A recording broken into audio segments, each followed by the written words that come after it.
The house felt different now, quieter, colder, as if the warmth it once held had been folded away and packed into some unreachable past. The silence pressed on my skin, thick and unyielding, turning familiar rooms into spaces I barely recognized. What was once my sanctuary felt more like a cage, gilded and locked by hands I once trusted. It was a subtle shift that first raised my suspicion. I asked for my stamped passport, simple, necessary, and was met not with warmth or help, but with hesitation. Marissa's voice was clipped, Caleb's eyes avoided mine, and a shadow passed between them. Something intangible, a closing of doors where once there were open arms. A neighbor's whispered words cut through the haze of denial. "They're keeping your papers, you know." The sting of those words unsettled me more than I was ready to admit. Trust, once absolute, began to fracture. My own daughter and her husband held my identity, my freedom, at bay, cloaked behind polite pretense and veiled excuses. I thought back to every sacrifice I had made, years spent nurturing, forgiving, giving without measure. I had believed love would shield me, but love, corrupted by greed, becomes a trap. Their small acts of denial became clearer, documents withheld, my requests ignored, kindness replaced by calculated coldness. They no longer saw me as mother, but as an obstacle, a gatekeeper to be bypassed or controlled. That first night alone in the dim kitchen, the weight was unbearable. The familiar hum of the refrigerator did little to soothe the ache in my chest. I traced the grain of the wooden table beneath my fingers, feeling memories mixed with loss. The house echoed with ghosts of laughter, now silenced by their absence. Their faces haunted me. Marissa's calm mask, practiced and unyielding. Caleb's steely gaze holding no warmth, only calculation. Neither expressed remorse. Their betrayal was deliberate, systematic. They had learned to hide it behind the facade of care, but their eyes betrayed their greed. But they had underestimated me. What they did not know was how carefully I had prepared. Long before this darkness fell, I had quietly saved, hidden, copied crucial documents and funds. The keys to my freedom were never truly lost, only concealed, waiting for the right moment. Tears did not fall that night. The sorrow was present, but exhaustion stilled it. Instead, a quiet clarity took hold, a slow-burning resolve beneath the hurt.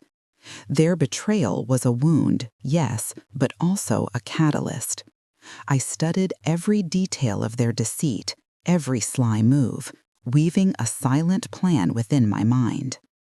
I realized that my strength was not in outbursts or demands, but in patience, in careful, deliberate action. This house, these walls, tethered me physically, but my spirit was already lifting, readying itself to break free. Their confidence in my silence was their greatest error. I closed my eyes and centered myself, breathing in the stillness, steadying the storm inside. Their greed was a chain, but I was learning how to shatter it without noise or spectacle. In the quiet moments before dawn, I whispered a promise to myself. I would reclaim what was mine, not with fury, but with unwavering resolve and silent strength. This was my home, my history, and though it felt like a battleground, it was also the forge where my escape was taking shape. The documents might be held hostage, but the story of my liberation was already written in the quiet corners of that house, waiting to unfold. Shock did not shatter me as some might have expected. No outbursts of anger erupted from deep within. Instead, I retreated further into myself, sinking into a quiet refuge where swirling pain mingled with long-remembered moments. The countless nights filled with worry, the years spent shaping a fragile family, and the death of my husband that left my shoulders broader and heavier. I was not only a mother, I had become the guardian of a delicate legacy. Every sacrifice I had made rose vividly in my thoughts. The sharp words left unsaid to keep the peace, the forced smiles when my heart ached, the nights haunted by whispers of worry and silent prayers. My hope had been to remain a constant in their lives, to be loved, respected, never sidelined. Instead, I found myself invisible, confined within walls built not by strangers, but by their own hands. It was clear then, this was no sudden betrayal. Their greed was a slow erosion, peeling affection and trust until only cold calculation remained. Marissa's smiles no longer reached her eyes, and Caleb's presence felt distant, icy, measured. With every refusal, every withheld document, I recognized a pattern of control and distance growing between us. At first, disbelief clouded my mind. How had I missed the signs? How had I let this happen under my watch? But those questions faded, replaced by an unwavering resolve. If I lost myself to anger or despair, they would win. Pleasures too tempting for them to resist. Their grip would tighten, suffocating more deeply. So I chose quiet strength instead. I nurtured patience, that rare virtue born from knowing when to wait and when to act. Loneliness pressed down on me, yet I forged new power from isolation. I understood that fury would not free me, only strategy and endurance.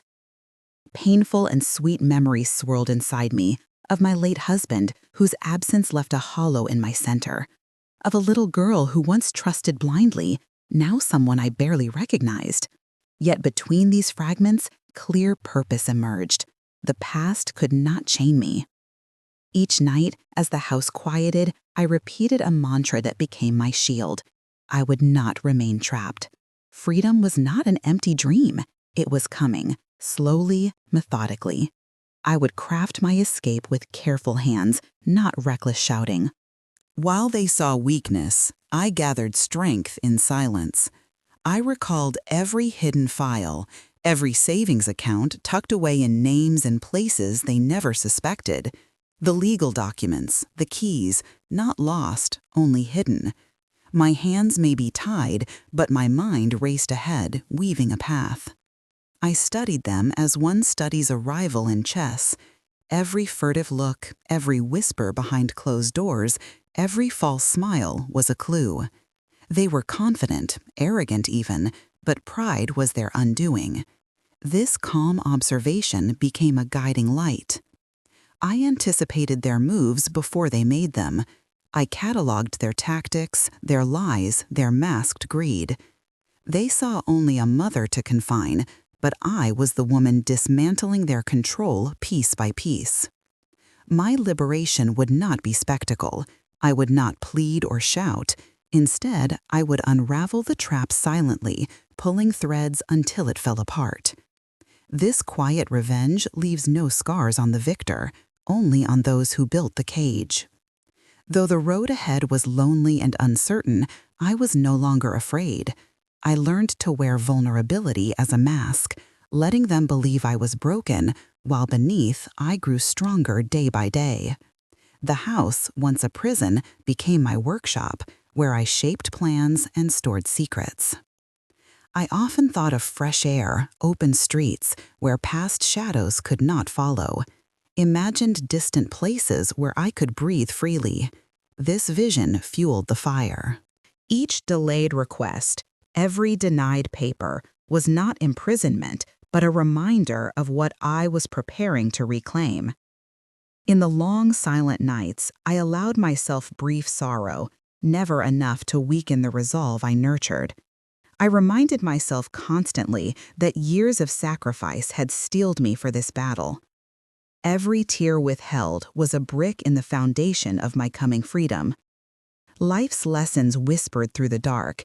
Patience outlasts fury. Observation outsmarts force. Dignity survives betrayal. I would not be defined by their greed and apathy. I would rise with the quiet power of one who has nothing left to lose but all to gain. Freedom no longer felt distant. It was inevitable. In the secret steps I took daily, planning, saving, cataloging, I crossed that threshold. I was more than their prisoner.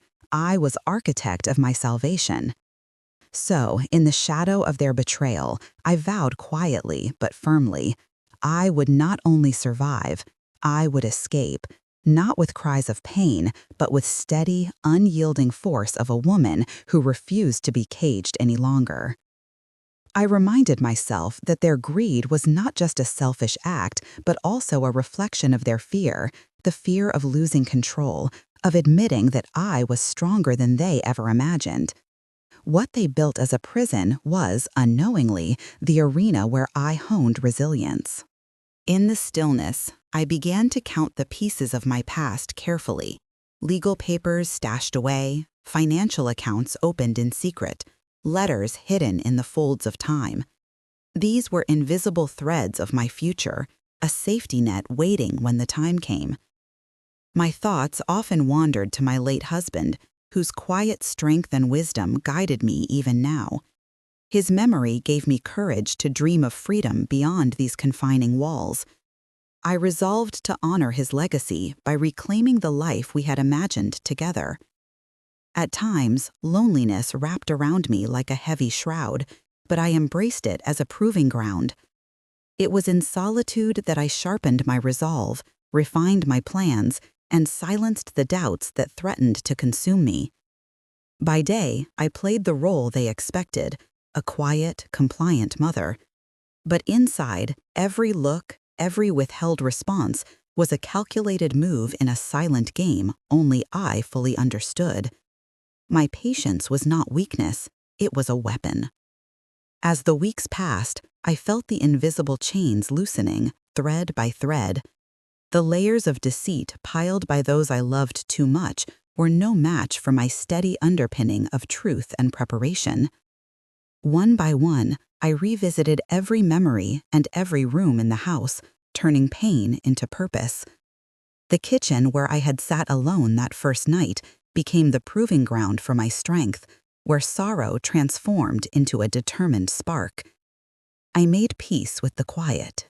It was in this silence that my inner voice grew louder, reminding me this was not the end, but a beginning.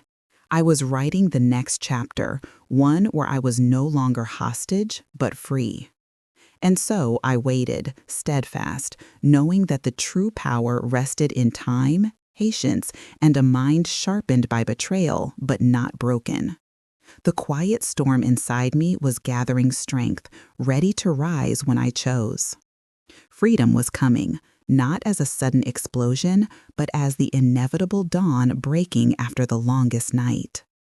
The shift from waiting to planning arrived quietly, a subtle turning point within my restless mind that brought with it a flood of purpose. The months of silent endurance had forged in me a patience that now transformed into deliberate action. I began by reclaiming the scattered pieces of my life that had been carefully hidden beneath their control. Every small triumph, the retrieval of forgotten documents, the reopening of accounts long dormant, was a thread pulled from the tangled web of their dominance, unraveling the illusion they clung to. My movements had to be precise and hushed, for any misstep could awaken suspicions I could ill afford. The first contact was with Margot, my trusted lawyer, a steadfast ally I had leaned on in moments of crisis long before this betrayal took root. The weight of the phone in my hand felt symbolic of the burden I carried, but the moment her voice greeted me, calm and unwavering, a wave of reassurance spread within me. I relayed the facts clearly and without bitterness, measured and resolute, trusting our shared history to inform her understanding. Our meeting was brief but vital, the kind of gathering where the air is thick with seriousness, where the scent of old books and faded documents mingles with hope and strategy. I slid the leather folder across her polished desk, filled with covert files, copies of bank statements, legal papers, letters my husband had left behind, each one a whisper of the truth obscured by lies. Margot scanned them with a practiced eye, unflinching in the face of betrayal, quickly assessing the extent of the breach and the possibilities that lay before me. "It will be complicated," she said in a voice steady with experience, "but there are avenues you can still pursue, "You have more control than they realize."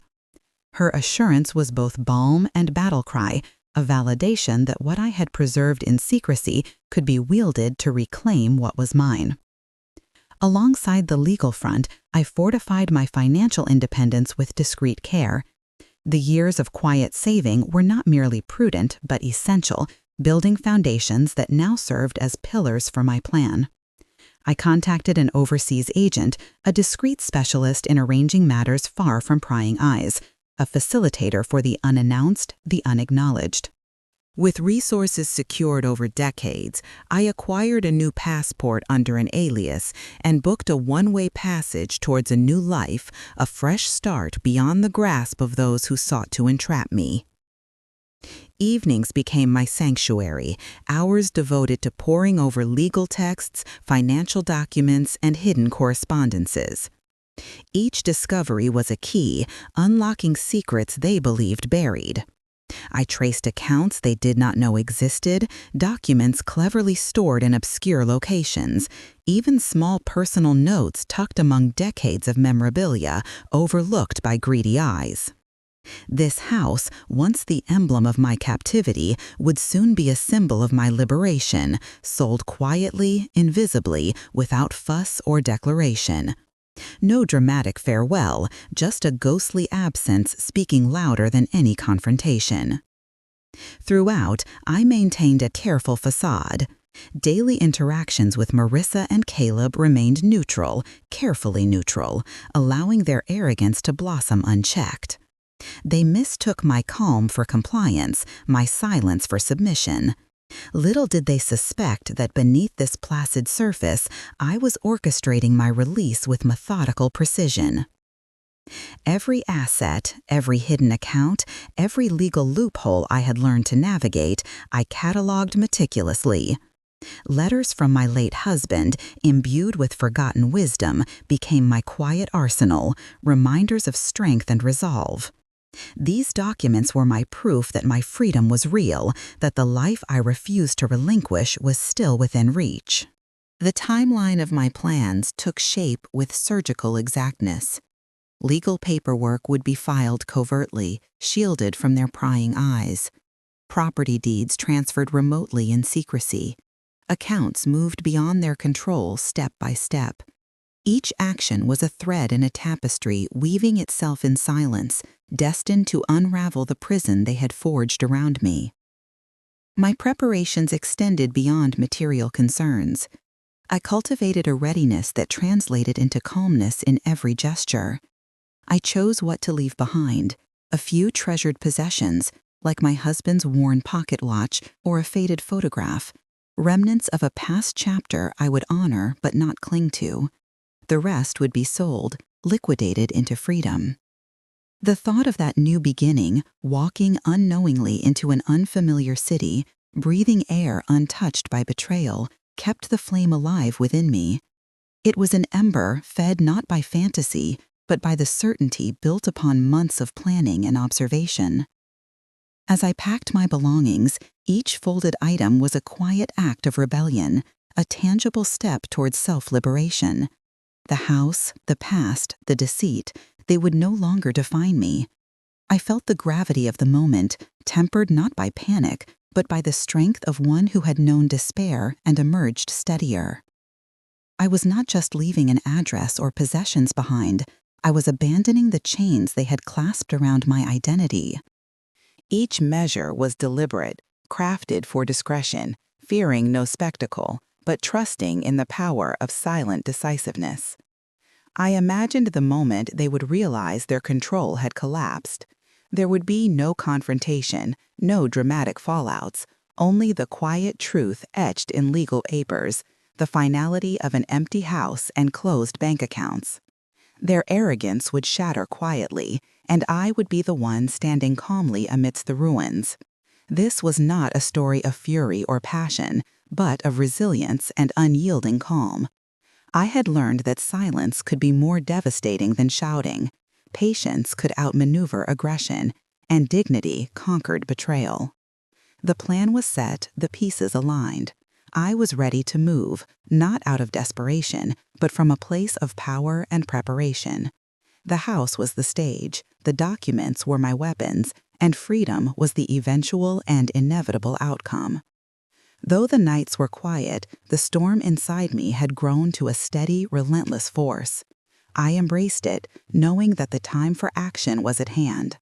My departure would be the unveiling of a life I had fought to reclaim, a testament to the quiet strength of a woman underestimated. I was no longer trapped by their greed or their lies. I was free in spirit, armed with patience, knowledge, and an iron resolve. The carefully woven tapestry of silent revenge and self-liberation was about to unfold, calm, precise, irreversible. It was the moment my escape, long dreamt in shadows, would finally take its first breath in the light. The morning I chose to leave arrived wrapped in muted gray, the sky a low, soft curtain drawn over the world. It was the kind of day that seemed to want to be unnoticed, folding into the background of 1,000 ordinary moments, but within me, a storm had been building for months, quiet and steady, now reaching its inevitable crescendo. The house lay silent, consumed by its habitual stillness as I navigated its rooms one last time. Each footfall light and measured, as if disturbing the air would shatter the fragile peace that had protected my secret. Years of patience had taught me the value of restraint. There was no rush, only careful, deliberate motion. The lawyer had filed the final documents just hours earlier, achieving legal separation from this place that had come to represent captivity. The house was sold, bank accounts offered new guardianship, and every tether they believed held me firmly was about to be cut. Pausing at the mantel, I let my fingers brush the worn face of my husband's pocket watch, silent witness to decades of shared moments now folded into memory. Beside it, a faded photograph of happier times rested quietly. I took their presence in with gentle reverence, but did not linger. I was stepping beyond the past. The silence was a shield, an ally in a world best left unwitnessed. I spoke no goodbyes, offered no explanations. I had learned long ago that absence carried heavier truths than arguments ever could. Soon, when they returned and found only emptiness, the shock would seep slowly into the cracks of their arrogance, breaking their brittle world in ways loud confrontations never could.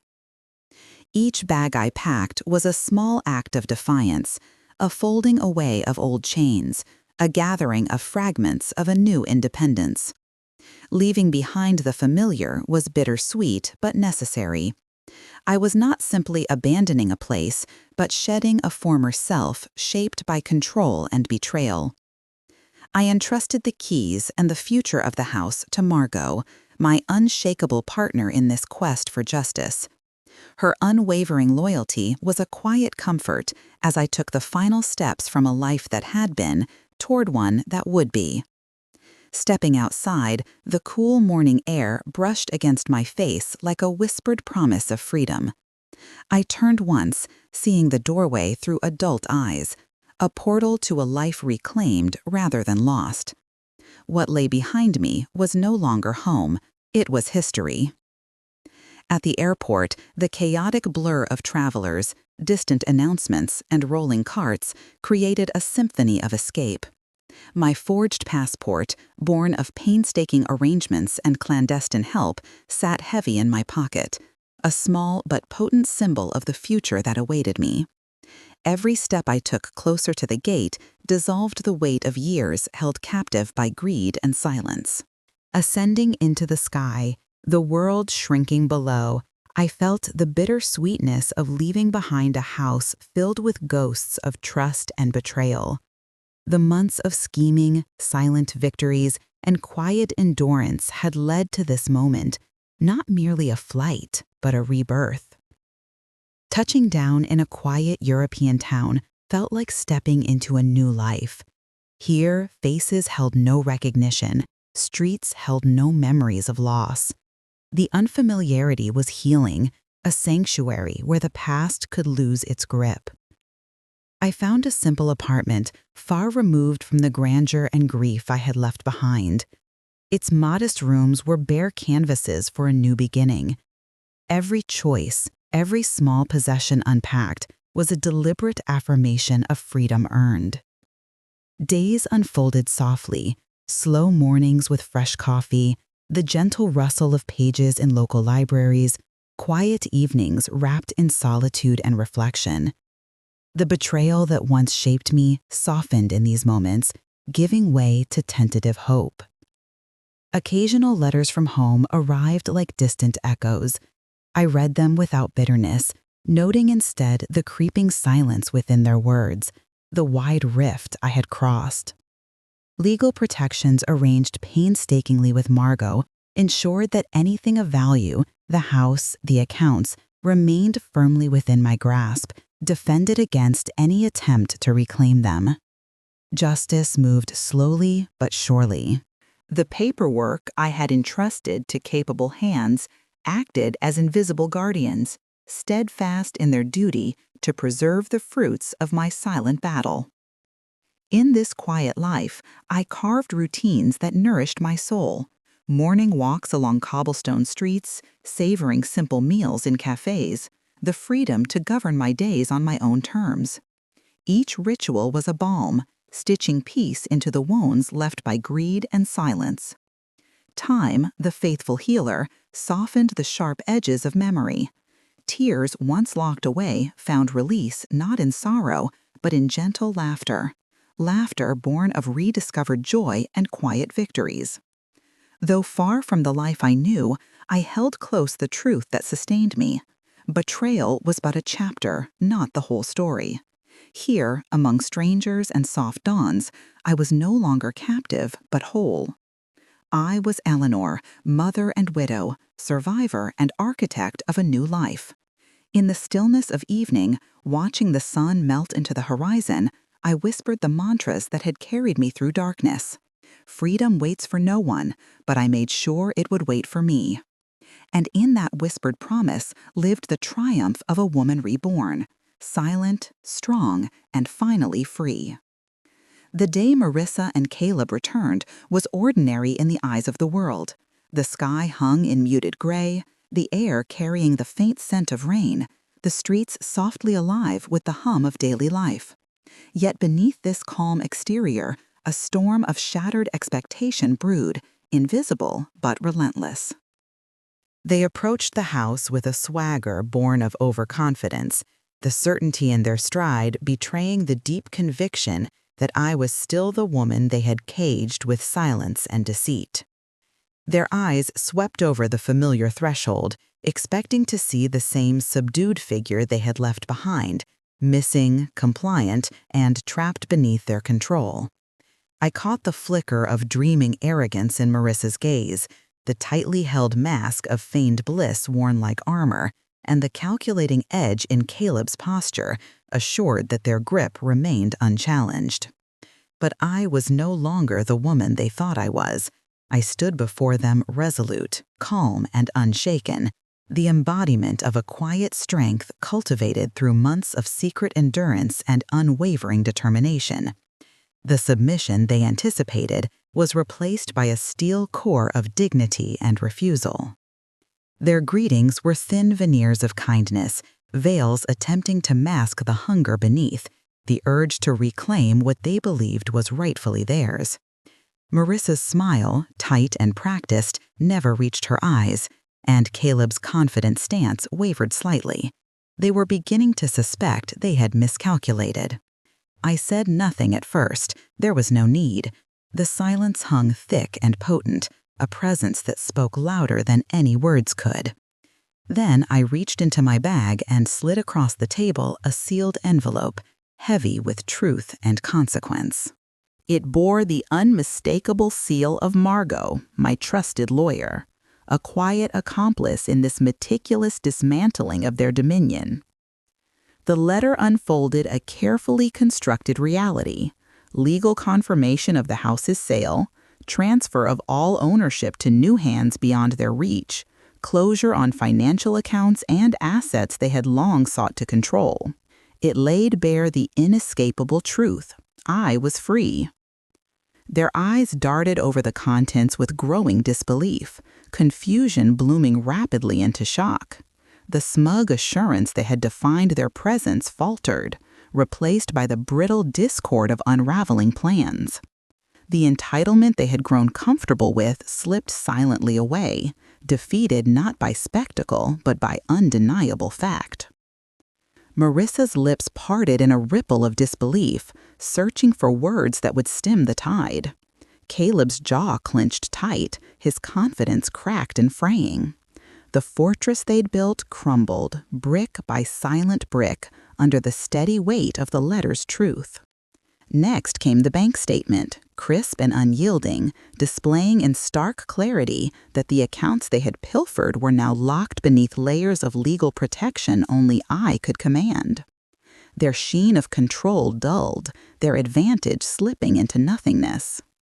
Throughout, I remained still, unprovoked, refusing to fuel their unraveling with rage or pleading. The silence between us was a harsh blade, severing ties once thought permanent.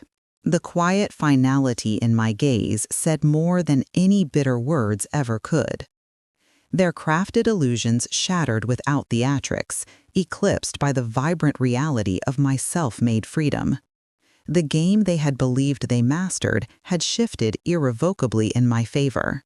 No longer pawn, no longer silent victim, I was the master of my fate, the author of my own liberation. My concluding words, soft but imbued with unyielding resolve, echoed clearly through the tension-filled room. Freedom does not belong to those who bind others, but to those who break their own chains. The phrase hung, heavy with truth, silencing the last of their protests. It was the quiet announcement of a new order, one they could neither dispute nor dismantle. As they retreated into the vestiges of what was once their control, their defeat was palpable. They faced an empty house, no longer a prison, but a monument to my escape, and a future unmoored by my absence. No longer would they hold sway over my life or legacy. In witnessing their fall, I understood the true cost of their betrayal and the immeasurable strength forged in silence and endurance. The quiet war I waged had ended not with a clamor, but with resolute tranquility. It was a victory carved in patience and courage. I stood grounded amidst the ruins of past deceptions, a testament to the indomitable strength of a woman underestimated and overlooked. The cage that once encased me lay broken, replaced by the vast openness of possibility. In that charged stillness, freedom finally took its breath. Not loud or demanding, but calm, profound, and irrevocable. The rhythm of this new life was gentle, a steady pulse after the storm, the kind of calm that seeps deep into the bones and soothes wounds unseen. Each morning, I awoke to the soft light pouring through the window, filling the modest apartment with a quiet warmth that felt like a fragile promise kept.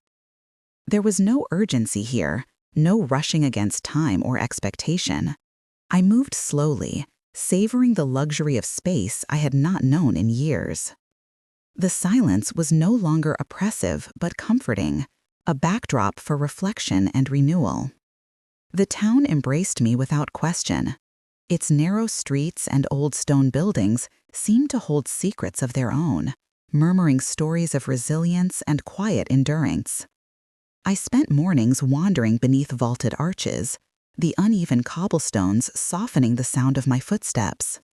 Sometimes I paused by a small cafe, the rich aroma of fresh coffee mingling with the scent of rain-damp earth. These moments, small and ordinary, knitted themselves into my soul, replacing the heavy burden I once carried. Inside the apartment, I arranged my few possessions with care. A vase of wildflowers from the market brightened the worn wooden table. Books filled the shelves, their pages a world away from the pain and betrayal I had escaped.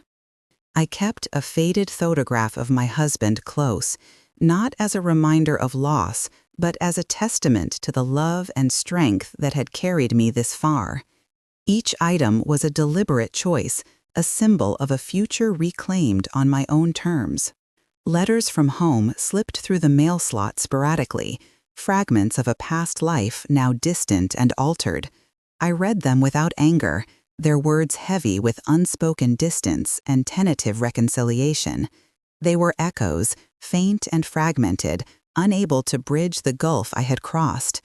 My heart held no bitterness, only a slow acceptance that some chapters close quietly, their stories folded away even as new ones unfold.